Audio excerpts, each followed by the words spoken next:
ওই যে আজকে আমাদের রাজনীতিবিদ উসমান হাদি সাহেব তেনাকে গুলিবিদ্ধ করা হয়েছে।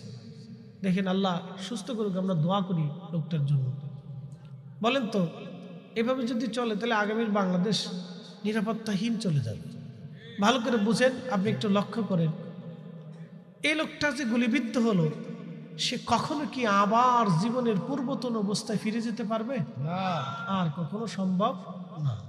এই সারা জীবন তাকে ওষুধ খেতে হবে, এভাবে সে অসুস্থ হয়ে থাকবে। একবার কোনো ব্যক্তি যদি ব্রেন স্ট্রোক করে তাহলে জীবনে আর কোনোদিন তার সুস্থ হবে না। যদি একবার ডায়াবেটিস কারো ধরে তাহলে জীবনে তার ছাড়ে না। যদি একবার কারো ক্যান্সার হয় তার তোর জীবনের অ্যান্সার কিছু নাই। ও মুসলমান, ভালো করে শুনে যান, এগুলি আল্লাহর গজব। একসাথে বলেন, কার গজব? না না, কার গজব? এদেশের 18 কোটি মানুষের, আমি মনে করি 18 কোটি মানুষই অসুস্থ। আপনি আমাকে সুস্থ একজন মানুষ দেখান তো, দেখান।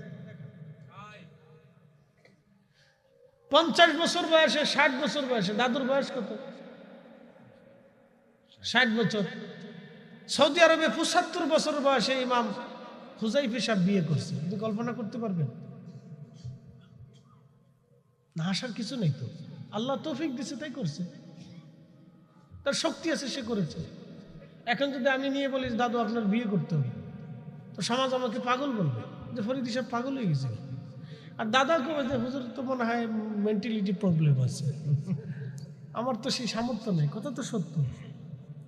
তাহলে একই মানুষ এক দেশে 75 বছর বয়সে বিয়ে করলো, আবার একই মানুষ আর এক দেশে 60 বছর বয়সে বৃদ্ধ হয়ে গেল। কারণ কি? আমার দেশে দুধে ভেজাল, পানিতে ভেজাল, খাবারে ভেজাল, ফলে ভেজাল, আমে ভেজাল, জামে ভেজাল, ডালি ভেজাল, তেলে ভেজাল। কি কথা কর না কেন? মনে হচ্ছে সবাই একবারে বুজুর্গ আলাইহিস সালাম, কিছু বুঝেন টুঝেন না। ভেজাল না আছে কোনটা? ভেজাল দেয় কেডা? কুত্তায়। আসতে কোন কে? জোরে বলেন।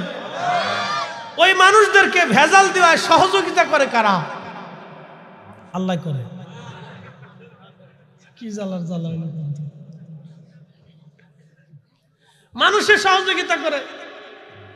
তো যেই মানুষই ভেজাল দিল, যারা সহযোগিতা করলো, তাদের ভিতরে কিছু নামাজি আছে। জুমার নামাজে নামাজ পড়ে সেজদা দেখে সুবহানা রাব্বিল আলা, শয়তানি চিন্তা করে কত বড় সিটারি করে সিটারি। কি আসতে কোন কে? ওদের কারণে আল্লাহর আকাশ থেকে পাথর নিক্ষিপ্ত হবে, ভূমিকম্প আসবে। 14 কারণের প্রথম কারণ বলতেছি।